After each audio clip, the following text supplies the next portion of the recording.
नमस्ते, मैं डॉक्टर सप्तर्षि घोष हूँ। मैं कंसल्टेंट क्लिनिकल ऑन्कोलॉजिस्ट हूँ, hope and heal cancer hospital and research centre, Jotiyakali मोड़, फुलबाड़ी, जलपाईगुड़ी से।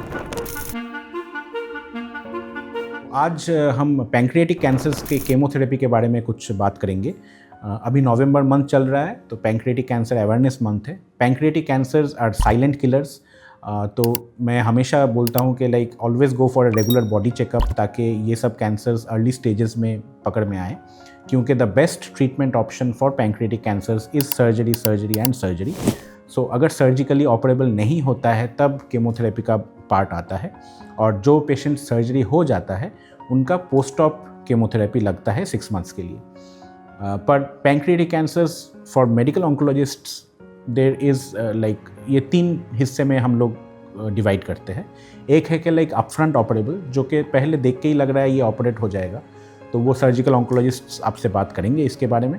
तो अगर अपफ्रंट ऑपरेबल है, उसमें ऑपरेशन के बाद 6 महीने का केमो देते हैं। केमो जनरली फॉल्फिरिनॉक्स या जेमसिटाबिन और केप्सिटाबिन करके ड्रग्स होते हैं, उसमें 6 महीने का केमोथेरेपी होता है।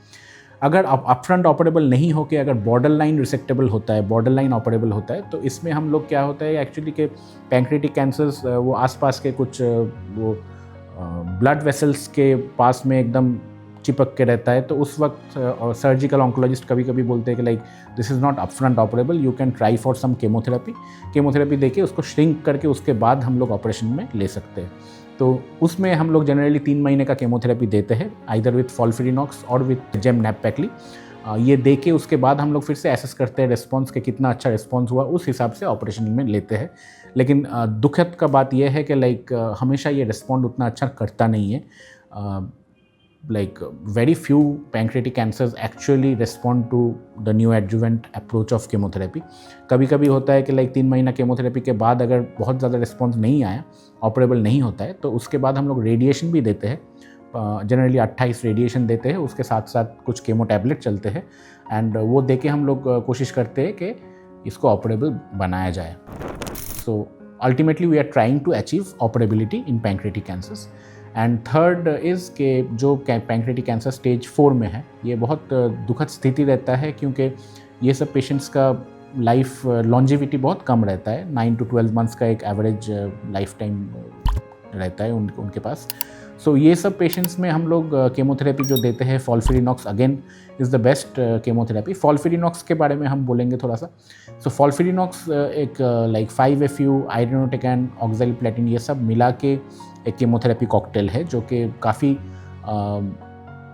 टफ रेजिम है, एंड ये हर 14 दिन में होता है, 3-3 दिन का केमो होता है। This is best given by chemoport या तो पिक लाइन, ये दोनों में से कोई एक करके करना चाहिए, क्योंकि थ्रोम्बोफ्लेबाइटिस होता है, वो ब्लड मतलब जो वेसल्स रहता है उसमें पूरा एकदम काला कालापन होता है, घाव हो जाता है। इसीलिए हम पिक लाइन या तो फिर केमोपोर्ट डाल के ही ये फॉल्फिरिनॉक्स सजेस्ट करते हैं। फॉल्फिरिनॉक्स में ये है कि लाइक थोड़ा म्यूकोजाइटिस होने का चांसेस रहता है, और ये हमेशा देख लेना है कि पेशेंट को कार्डियक इशू कोई है कि नहीं, इस्केमिक हार्ट डिजीज़ वगैरह कुछ है कि नहीं। अगर ना हो तो 5-FU चला सकते हैं, अगर है तो 5-FU not going to be given, क्योंकि वो कार्डियोटॉक्सिक है। सो ये एक इशू है। एंड ऑक्सैलिप्लैटिन में हाथ में कभी कभी झंझनाहट होता है, पैर में कभी कभी झंझनाहट होता है ऑक्सैलिप्लैटिन की वजह से। सो ये पेरिफेरल सेंसरी न्यूरोपैथी करते हैं। And irinotecan is another drug which can cause diarrhoea, so most important side effect. So these are the things which are most important, and febrile neutropenia is febrile neutropenic sepsis is common for all types of chemotherapies. तो ये सब हम लोग को ध्यान में रखते हुए केमोथेरेपी डिसाइड करना है। तो patient, every patient is unique patient, and वो यूनिक पेशेंट के लिए यूनिक ट्रीटमेंट चाहिए होता है। सब पेशेंट को एक तरीके का ट्रीटमेंट नहीं दिया जाता है। अगर पेशेंट ले पाएगा तभी फॉल्फिरिनॉक्स पे जाइए, अगर नहीं ले पाते तो सेकंड बेस्ट हम लोग का जो रेजिम है वो है जेमसिटाबिन और नैब-पैक्लीटैक्सेल, ये 2 केमो ड्रग देके हम लोग एक रेजिम देते हैं जो कि वेल टॉलरेटेड है।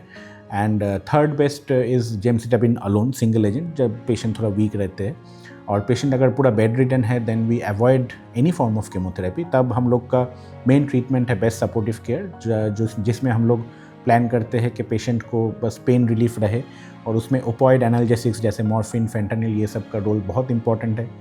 सीलियक प्लेक्सस ब्लॉक करते हैं बहुत सारे इंटरवेंशन लाइक एनेस्थेटिस्ट लोग।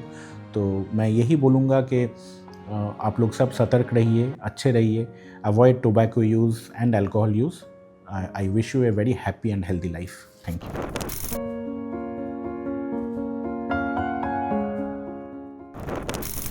Hello, thank you for joining us today for recognition of Pancreatic Cancer Awareness Month. My name is Dr. Sahili Saha, and as a radiation oncologist, I would like to shed some light on the role of radiation in pancreatic cancer. Pancreatic cancer is challenging because it is closely located to very vital structures like stomach, liver, and it is also an aggressive tumor.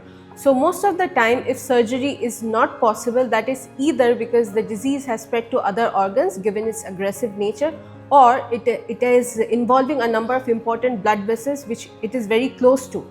So this is where radiation can significantly impact treatment of pancreatic cancer.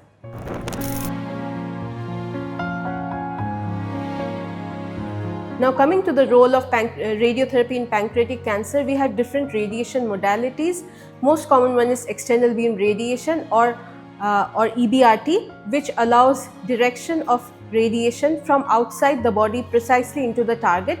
We have modalities like IMRT or intensity modulated radiotherapy, where we modulate the intensity of the beam, and IGRT, that is image guided radiotherapy, where we can see the tumor before and even during we treat it, so that we can avoid normal tissue as much as possible and give maximum dose of radiation to the tumor. So treatment is precise and accurate. Next, coming to the role of SBRT or stereotactic body radiation therapy, it is external beam radiation only, but most of the time it is given in few fractions, and so that treatment is shorter and quicker. This is especially important for very advanced disease when people have symptoms like pain and they are not going to tolerate long course of treatment. IORT or intraoperative radiotherapy is another modality where radiation is given directly during surgery into the pancreas or pancreatic bed. So there is some data that it increases local control. Coming to the role of radiotherapy, in curative setting, we try to achieve local control. In palliative setting, when the disease is incurable, we use radiation to control symptoms like pain, which are quite common for advanced diseases. In a selected number of patients, we use radiotherapy to decrease the size of the tumor or shrink the tumor so that potentially it becomes operable. So this strategy is called downstaging. Often in combination with chemotherapy, this is used, and use of chemoradiation, it aims for local control, and sometimes there is some survival advantage. So radiotherapy with the advanced modalities, it is a treatment option for pancreatic cancer patients. And thank you again for watching. So we need to keep raising awareness about pancreatic cancer. This is a challenging tumor, and we need to be aware and know about all the treatment options available. Thank you.